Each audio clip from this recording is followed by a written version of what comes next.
Hi, everybody. Ron Placone here. So the controversial bill in Indiana is still kind of looming, and the story is still unfolding. And I did a video a little while back about GenCon and how, one option GenCon would be to stay there as a way of telling the LGBT community in Indiana and other people in Indiana that are upset about this bill, hey, you're not alone, we're supporting you, and we're going to have a table, or we're going to have something like that. And some people disagreed with me, and I totally understand that, because I certainly understand the point of hitting this state in their pocketbook. I certainly understand that, and I don't disagree with that at all. And in that video, I wasn't saying that's what Gen Con should do. I wasn't saying Gen Con should definitely stay. I was just saying, that is an issue here. That is something to look at. And I do still kind of feel that that's an important lens to keep open. I mean, the people of Indiana, there have been thousands of protests. There have been thousands of people protesting, right? Not literally thousands of protests. There were thousands of protests. There were an average of 450 protests a day. There were thousands of people protesting. So yeah, I mean, as somebody that went to IU and has a special place in his heart for the Hoosier State, I certainly do want to recognize this bill does not speak for everybody in Indiana. There's a lot of people in Indiana that are protesting this thing. There's a big LGBT community in Indiana, and all those people need to know that they're not alone.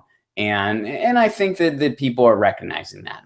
I really do. And that's why some of the some of the people that are just boycotting to make a statement, I have mixed about that, because it's like, well, wait a second, this doesn't reflect all the people that live there. This reflects a small group of, quite frankly, homophobic people that want to discriminate, and that's terrible and wrong. But the other interesting thing here, and why I wanted to do a follow-up to this as well, there were two different people I heard on NPR today. One of them was someone associated with Indiana tourism.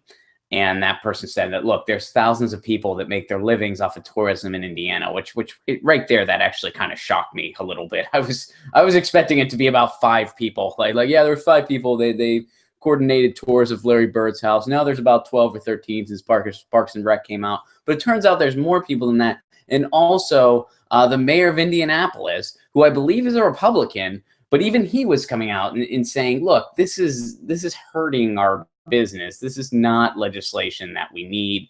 So I think that hitting this state in the pocketbook is actually the most effective way to kind of fight this bill. I wish that wasn't the case, but that is the case. And that's why I think if the NCAA were to, I think that'd be great if something like that were to happen, if not like right now, in the future. Because yeah, it turns out that whether it's ideal or not, money talks, and money talks very loudly. And it seems like that's the part of the story we're getting now. And that part of the story is getting very loud, where people that are opposed to this bill just because it's terrible and homophobic and wrong. And then there's even others that are saying, look, this is just straight up bad for business. And is this really necessary? Because this isn't about religious liberty, quote unquote, whatever that even means anymore. This is about trying to make a group of people in our community out as second-class citizens. And you know what? That's happened before in the United States, and it didn't work out so good. And it's not going to work out so good this time either. So yeah, I mean, I kind of see how this is unfolding, and I wish it could be one of those things where people could just kind of come together and be like, look, this is not okay. We're standing behind, the folks of Indiana that are against this, and we're going to get this overturned. But it seems like the best way is to kind of talk with the almighty dollar. So we'll see what happens. But that part of the conversation is getting heard. And I think if it keeps escalating in volume, this thing might get knocked out. Because when you listen to Governor Pence talk, he can't defend this bill. I mean, he's been on ABC. He cannot answer any questions directly. When people were kind of just like straight up asking him, like, well, is it okay for somebody to say, I don't want to serve you because you're gay, or I don't want to have your business because you're gay. He couldn't answer that.